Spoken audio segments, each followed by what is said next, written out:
Hi friends, ఎలా ఉన్నారండి? అందరు బాగున్నారా? నేను కూడా చాలా బాగున్నాను. ఈరోజు మీకు మసాలా దోశ హోటల్లో చేస్తారు కదా, అలాంటి దోశ రెసిపీ అయితే చెప్తాను చూడండి. దానికోసం పల్లీల చట్నీ మామూలే, పల్లీలు ఫ్రై చేసి కొంచెం చింతపండు, వెల్లుల్లి, ఉప్పు, ఇదిగోండి టమాటా, పచ్చిమిర్చి వేసి చట్నీ చేసుకోవాలి. ఇంకా ఆనియన్ చట్నీ కూడా చేసుకోండి, చాలా బాగుంటుంది దోశల్లోకి. ఇదిగోండి ఇక్కడ ఆనియన్ చట్నీ కూడా చేశాను.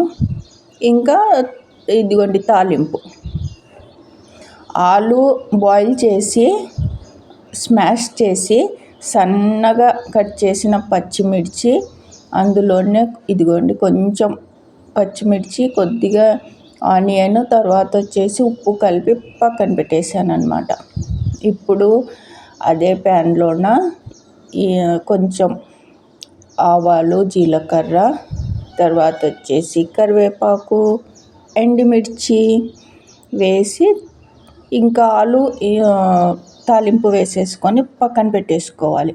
తర్వాత ఆనియన్ చట్నీ కూడా కొంచెం ఆయిల్లో ఫ్రై చేసుకోవాలి, పచ్చి వాసన పోతుంది అనమాట. అలాగే వేసేస్తారు దోశల్లో. హోటల్లో అయితే మనం కొంచెం ఆయిల్ వేసి ఫ్రై చేయడం వల్ల కారం తగ్గుతుంది, టేస్ట్ చాలా బాగుంటుంది అనమాట.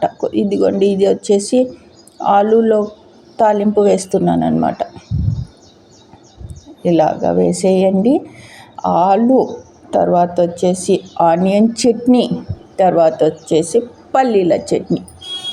దోశ అయితే ఇంకా హోటల్లో ఉంటుంది కదా, అలాగా సూపర్ ఉంటుంది. కానీ సండే చేసుకోండి.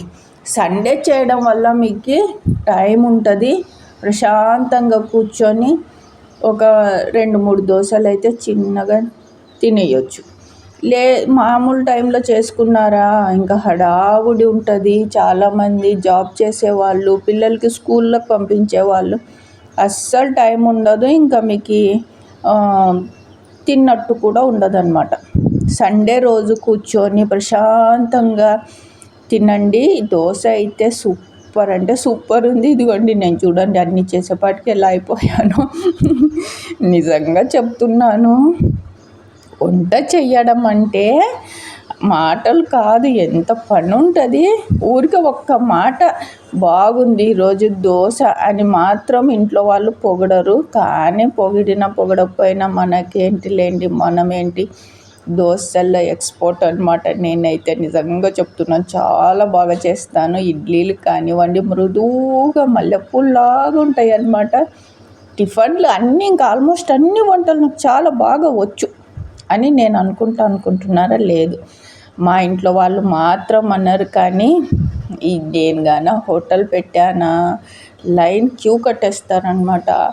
అక్క దోశలు అని చెప్పి. అంత బాగుంటాయి దోశలు అయితే, క్రిస్పీగా, తర్వాత వచ్చేసి టేస్టీగా. ఇంకొకటి వచ్చేసి ఉప్పు కరెక్ట్గా వేస్తాను. ఎక్కువ అలాగా వేసామంటే అస్సలు ఇంకా బాగోదు. కాబట్టి ఫస్ట్ ఒక దోశ మనమే తినాలన్నమాట. ఉప్పు సరిపోయిందా, ఎక్కువ అయిందా, ఒకవేళ ఎక్కువ అయితే మనం పక్కకి కొంచెం పిండి పక్కన తీసి పెట్టింటాం కదా, అది కలుపుకోవాలి. తక్కువ అయితే కొంచెం చిటికెడు ఉప్పు వేసుకోవాలి, అంతే. ఇదిగోండి నేనే ఒక దోశ టేస్ట్ చేస్తున్నాను అనమాట, ఎలా ఉంది అని చెప్పి. తర్వాత ఇంట్లో వాళ్ళకి వేసిస్తాను.